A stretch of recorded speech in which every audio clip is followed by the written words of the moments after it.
உறவுகள் அனைவருக்கும் அன்பான வணக்கங்க.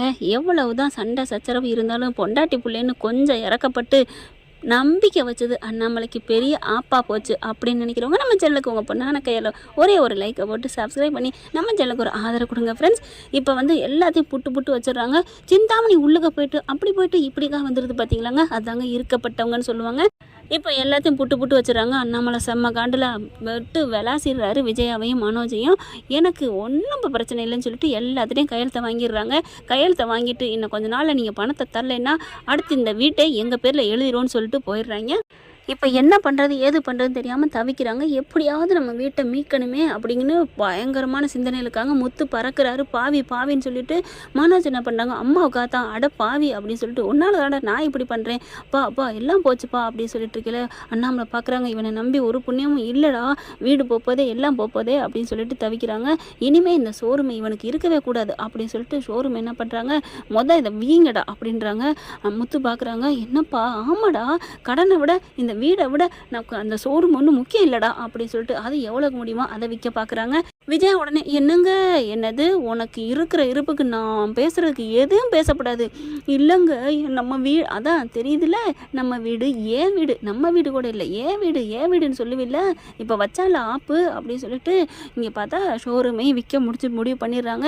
ரோஹிணி என்ன பண்ணுது, வருதுங்க. அந்த வழியில் எல்லாத்தையும் முடிஞ்சு போய் விஜயா அப்படியே நம்ம மனோஜ் விஜயாவும் அப்படியே ஒரு மாதிரியாக அப்படியே நொந்துக்கிட்டு வெளியில் வர இங்கே ரோஹிணி வருது. என்ன ஆண்டி, ஐயோ என்னாச்சு மனோஜ் அப்படின்னு அப்படி ஒன்றும் தெரியாத பிள்ளை மாதிரி வர, ஏய் உன்னால தாண்டி எல்லாம் உன்னால தாண்டி அப்படின்னு கத்த. உடனே பார்க்குது ரோஹிணி, ஏன் ஆண்டி போய் சொல்கிறீங்க, நான் தான் என்னால் தான் இதை உருவாக்குனேன், எல்லாத்தையுமே நான் ஆக்குனதே நான் என்ன விரட்டி விட்டீங்க, நான் இல்லை, உங்களுக்கு எல்லாமே இப்போ நடுத்தருக்கு வந்துருச்சா, இப்போ நீங்கள் வீதிக்கு வந்துட்டீங்களா, ஏய் மரியாதையாக போயிரு அப்படின்னு விஜயா கத்துறாங்க. இங்கே பாரு மனோஜ், உங்கள் அம்மா பேச்சை கேட்டுக்கிட்டு இருந்தீங்கன்னா நீ இன்னும் நடு ரோட்டுக்கு தான் வருவேன், இப்போ ஒன்றும் கெட்டு போகல, என் பக்கம் வா, இதை உனக்கு அப்படியே நான் மாற்றி தர்றேன், உன் பேருக்கே மறுபடியும் கிடைக்கும் அப்படிங்கிற மாதிரி பார்க்க. உடனே விஜயா மனோஜை பார்க்குது, டே அவள் ஏதோ சும்மா உசுப்பேத்துவாடா, விட்டுறா, உனக்கு என்னடா, இதை விட இன்னும் எவ்வளோ பெரிய மாப்பிள்ளை பொண்ணெல்லாம் நான் பார்ப்பேன்டா, பாத்தியா அமெரிக்காவிலேருந்து உனக்கு பொண்ணு வரல, எல்லாத்தையும் இவ தானே கெடுத்து விட்டா, ஆமாம் நான் கெடுக்காம என் புருஷனை நீ இன்னொருத்தர் கட்டி கொடுத்த பார்த்தா நான் விட்டுருவேனா அப்படின்னு நீங்கள் ரோஹிணி சொல்ல. இங்கே பாருடா மனோஜ், இவ பேச்சை நம்பாத, இவன் நடுத்தரில் விட்டுருவா, இவ முக்கியமாக நான் முக்கியமாடா,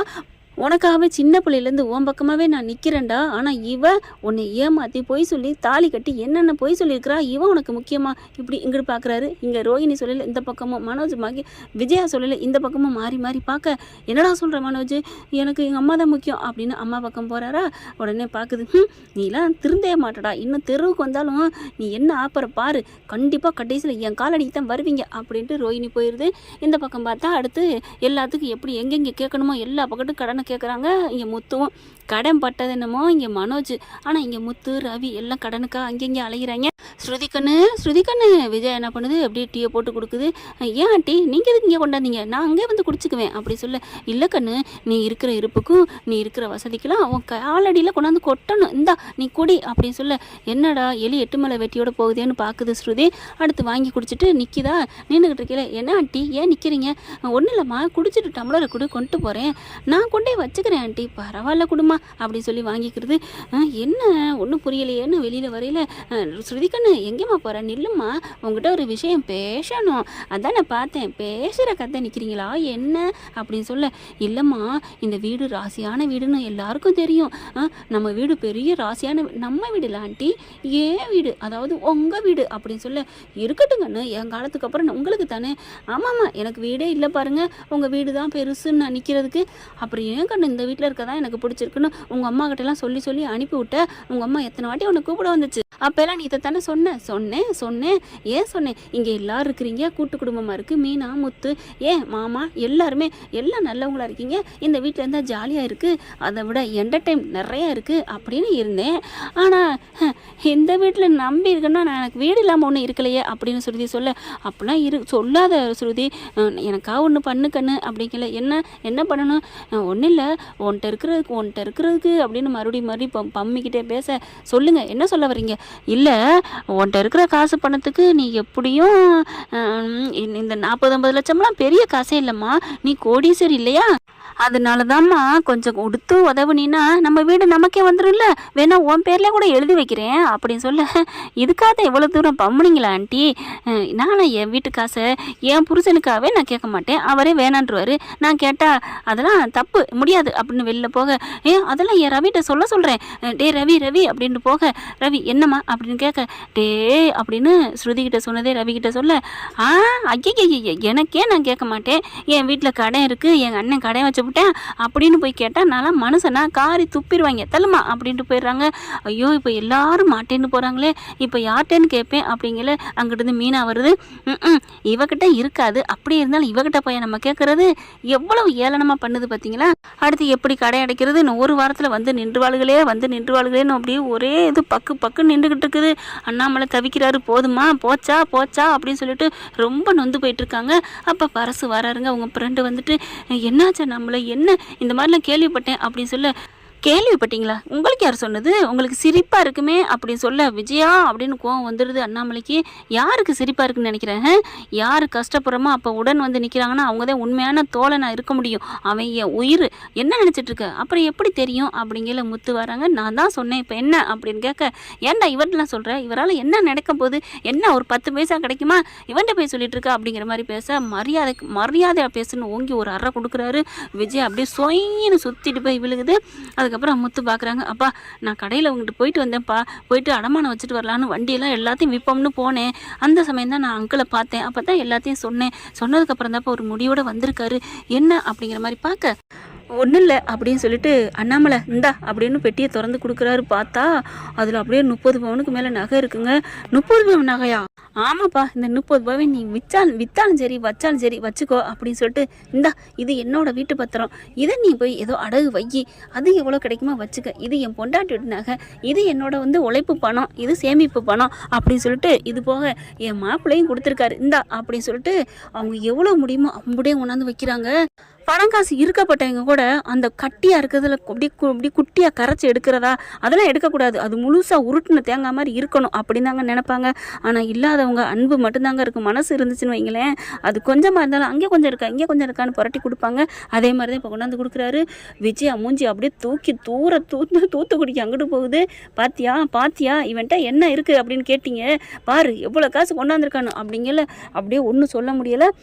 பார்க்குறாரு நம்மளை, வேணாம் வரசு நீ கொண்டு போ, ஏன் அப்போ நீ என்னை வேத்துமே நினைக்கிறதானே, என் காசை எதுவும் நீ எடுத்துக்க மாட்டியா? ஐயோ அப்பெல்லாம் இல்லை, கட்டி கொடுத்த பிள்ளை விட்டு நகையை போய் வாங்கிட்டு வந்திருக்க, கொண்டு போய் கொடு அப்படின்னு அண்ணாமலை சொல்கிறாரு.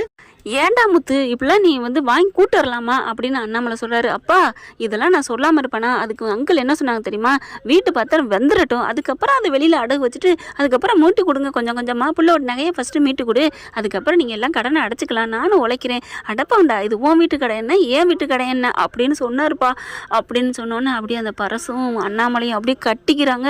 நீ மாதிரி ஒரு மனுஷன் என் நண்பன் கிடைக்க நான் கொடுத்து வச்சிருக்கேன்டா அப்படின்னு சொல்லி அப்பா அப்படின்னு சொல்லிட்டு அங்கிள் அப்படின்னு கட்டிக்கிறாங்க. முத்துவுக்கும் புரிஞ்சுக்கிறதுங்க, அதாவது பரசுவோட நண்பன் அதாவது அப்பாவோட நண்பன் பரசும் சூப்பரு, அதே மாதிரி முத்துவோட நண்பன் செல்வமும் சூப்பருங்க. அவங்கெல்லாம் பணம் இருந்துச்சுன்னா அப்படி கொண்டாந்து கொட்டிடுவாங்க. இவ்வளோ நன்றி செஞ்சோம், விஜயாவுக்கு மட்டும் நன்றி உணர்வே இருக்காது. அதுக்கப்புறம் பார்த்தீங்கன்னா ஃபைனான்ஸ்காரன் கரெக்டாக வந்துடுறாங்க. அவங்க கேட்ட பணத்தை அப்படியே எல்லாத்தையும் கொடுத்துட்றாங்க. கொடுத்தாலும் மனசே வரல, ஐயோ எல்லாத்தையும் கொடுத்துட்டானே, எப்படி கொடுத்துருப்பா என்னன்னு கொடுத்துருப்பான்னு சிந்தாமணிக்கு ஒரே தவிப்பாக இருக்குது. அது பத்திரம் வீட்டில் தான் இருக்குது, நாளைக்கு தர்றான். என்னது நாளைக்கு தரையா, என்ன நினச்சிட்டு இருக்கியா? ஃபைனான்சியரை பிடிச்சி வெளுத்து வாங்கிடுறாரு நம்ம முத்து. அதுக்கப்புறம் இல்லை இந்த நான் கொண்டாந்துருக்கேன் மறந்துட்டேன் அப்படின்னு சொல்லி கொடுத்துட்டு எல்லாத்தையும் முடிச்சிடுறாங்க. பட்டுவாடு ஆயிடுது. அப்பா பத்திரம் வந்துருச்சுன்னு மனோஜுக்கு விஜயாவுக்கும் சந்தோஷம் தாங்கலை. அப்பா ஐயோ அம்மா வந்துருச்சுமா, என்னதான் அடித்தாலும் பிடிச்சாலும் எப்படியோ கடனை மூட்டு கொடுத்துட்டாங்களே அப்படின்னு ரொம்ப சந்தோஷம். வந்தவங்க சிந்தாமணியும் கிளம்புறாங்க அங்கேருந்து. அதுக்கப்புறம் அண்ணாமலை பார்க்குறாரு, சரி கிளம்புங்க அப்படின்னு சொல்லிட்டு எல்லாரும் என்ன பண்ணுறாங்க, என்ன கிளம்பணும், மணி 10 ஆச்சு, இன்னைக்கு ஒரு நாள் லேட்டாக போனால் ஒன்றும் பிரச்சனை இல்லை, என்ன லேட்டாக போகணும், எங்கே போகணும் அப்படின்னு சொல்ல, ஆடி கிளம்பு அப்படின்னு சொல்லிட்டு, மீனா நான் சொன்னேனேம்மா ஒரு 3 பாக்ஸில் சாப்பாடு ரெடி பண்ணிட்டியா அப்படின்னு சொல்ல, ரெடி பண்ணிட்டேன் மாமா அப்படின்னு சொல்லிட்டு கொண்டாந்து கொடுக்குறாங்க. என்ன இது அப்படிங்கிறாங்க. என்ன இதா, இப்போ இம்புட்டு லட்சம் கடன் வாங்கியிருக்கமே, இதெல்லாம் எப்படி அடைக்கிறது? அது வந்து என்ன, நீ போய் பார்க்கில் போய் தூங்குவ, நீ பார்வதி வீட்டில் போய் டான்ஸ் ஆடிட்டு சும்மா வருவ, நானும் வீட்டில் உட்காந்துட்டு தேய்க்கிறதா?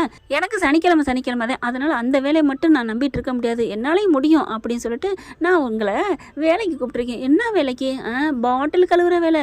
என்னது பாட்டில் கழுவுற வேலையா? ஹோட்டல் வேலையா அப்படின்னு சொல்ல, ஹோட்டல் வேலை இல்லை, இது வேறு பாட்டில், எல்லாம் முடிச்சுட்டு வந்துக்கிட்டே இருக்கும், அடிக்கிக்கிட்டே இருக்கும். அந்த பாட்டில் பூரா நீங்கள் கழுவி கழுவி கழுவி வைக்கணும், அவ்வளவுதான். அப்பா நான் படித்த படிப்புக்கு சரி, உனக்கு யார் என்ன வேலை வச்சுருக்கா? அது வந்துப்பா, நீ போனீங்கன்னா ஒரு நாளைக்கு 900 ரூபா கிடைக்கும், நீ பார்க்குற வேலைக்கு தகுந்த மாதிரி காசு கிடைக்கும் அப்படின்னு சொல்லிட்டு கிளம்புங்க கிளம்புங்க. அப்பா நீங்கள் அப்படின்னு முத்து வர, நான் கணக்கு தான்ப்பா எழுத போகிறேன், யார் யார் வர்றாங்க அப்படின்னு அந்த என்ட்ரன்ஸில் போடுவாங்கல்ல, அந்த கணக்கு எழுத போகிறேன்ப்பா. பரவாயில்லப்பா, வேற ஒன்றும் இல்லை, அதெல்லாம் ஒன்றும் இல்லை, வேணா உன் காரில் கொண்டாந்து விடு அப்படின்னு சொல்லிட்டு கிளம்புங்க அப்படின்னு சொல்ல, மனோஜ் விஜயா பார்க்குறாங்க. என்னது வேலைக்கா? வேலைக்கும் போகாமல் கடனையும் வாங்கி வைப்பீங்க, நாங்கள் கஷ்டப்பட்டு அடப்போம், நீங்கள் சொகுசாக என் மருமகளை ஏவிக்கிட்டே இருப்பீங்களா? என்ன நினச்சிட்டு இருக்கீங்க அப்படின்னு சொல்ல, முடி சாப்பாடு அப்படின்னு கொடுக்குறாரு. சாப்பாட்டு பையன் வாங்குறாங்க. குடும்பா மீனா அப்படிங்கல வாங்கிக்கிட்டு மீனாவை முறைக்குது. பாவி பாவி, எல்லாம் ஓம் பிளான் அடி. ஏய் அவள் பிளானா சொன்னானா? அவள் பிளான்னு நான் ஒன்றுமே சொல்லலைங்க, நீ மனசுக்குள்ள நினைக்கிறதுன்னு தெரியுதேடி, எல்லாம் ஒன்னாலதான்னு சொல்லுவேன், இப்போ மாற்றி பேசுறியா?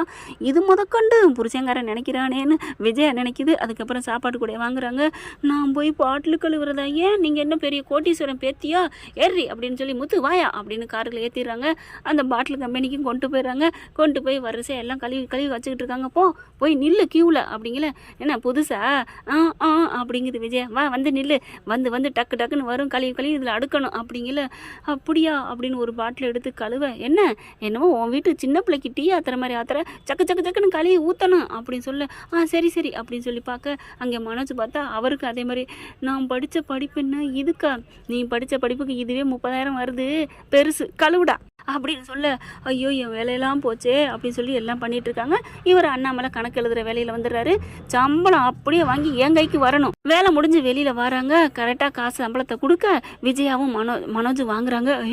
900 ரூபாடா, 1000 ரூபாய்கிட்ட கிடைக்குது, பரவாயில்லையாடா, உழைச்சா காசு கை நிறைய வரும் போல இருக்கே, நல்லா இருக்கேடா உழைக்கிறது அப்படின்னு சொல்ல, உழைக்கிறது நல்லா தாம்மா இருக்குது, ஆனாலும் நான் படித்த படிப்புக்கிட்டே சும்மா இருடா, இதையே சொல்லிக்கிட்டு அதான் வந்து தெருவில் நிற்கிறமே, அப்புறம் என்ன அப்படின்னு விஜயாவுக்காவது கொஞ்சம் புத்தி வருதுங்க. ஆனால் இன்னமும் இந்த மனோஜ் திருந்தாத ஜென்மா, நான் படித்த படிப்புன்னு சொல்லிட்டோன்னா ஒரு மட்டனும் மண்டையில் ஒரு போடு போட்டுட்டு அப்படியே காசு ரெண்டையும் பறிக்கிறாரு. வெளியில் வந்தகையோட நம்ம அண்ணாமலை, என்ன காசுபா காசு அப்படிங்கல, மரியாதை அவ்வளோதான், கடை அடைக்கிற வரைக்கும் எதுவும் பேசக்கூடாது, வேணா செலவுக்கு டீ காசுக்கு வேணா தர்றேன், சரி கொடுப்பா, ஒரு டீ காசுக்கு ஒரு 200-300 ரூபா கொடுப்பா, தரேன் இரு அப்படின்னு பாக்கெட்லேருந்து ஆளுக்கு ஒரு 12 ரூபா எடுத்து கொடுக்குறாரு. என்னங்க டீ 12 ரூபா? இல்லை கொடு, அதையும் அப்படியே பறிக்கிறாரு. என்னங்க கொடுத்த காசையும் பறிக்கிறீங்க? நேராக 10 நிமிஷத்தில் வீட்டுக்கு போகிறான். மீனா சுட போட்டு வச்சிருப்பா, அங்கே போய் குடிப்பான், அப்புறம் இதுக்கு உனக்கும் 12 ரூபா, அந்த 12 தேவையில்லை அப்படின்னு பிடிங்கிக்கிறாங்க. ஐயோ உள்ளதும் போச்சேன்னு தலையில் கை வைக்கிறாங்க. யாருக்கெல்லாம் ஃப்ரெண்ட்ஸ் மனோஜுக்கும் விஜயாவுக்கும் இந்த மாதிரி தண்டனை கிடைச்சா சூப்பராக இருக்கும். அதாவது ஜெயிலுக்கு போய் அனுபவிக்கிறத விட இது சூப்பரான தண்டனை அண்ணாமலை கொடுத்துருக்காரு.